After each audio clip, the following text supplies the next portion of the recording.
to manage WhatsApp group. So if you want to create and manage a WhatsApp group, then what you need to do is first make sure that you have a stable internet connection. After that, open up your WhatsApp application. Now, after opening your WhatsApp, you need to just go with the plus option, which will be on the bottom.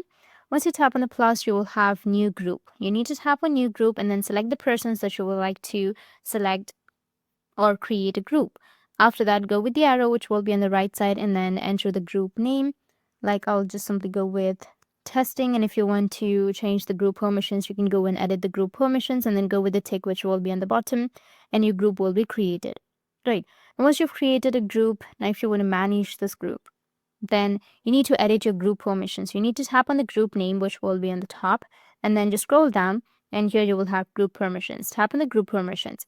Now you can select if the members of the group can edit the group settings, if they can send messages, and if they can add other people to the group. If you create the group by default, then you're going to be the admin of the group. And if you want to be the only admin who can add people to it, you can enable approve new member so that only you will be able to approve a new member who wants to join the group. Only you will be the one who can accept or decline their invitation to join the group. You can also add a picture to your group by tapping on the camera icon.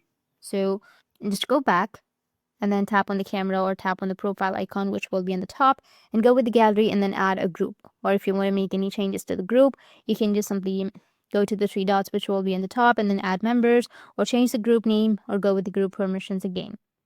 In this way, you'll be able to manage WhatsApp group or create a group. And if you have any questions, feel free to comment below. Thanks for watching.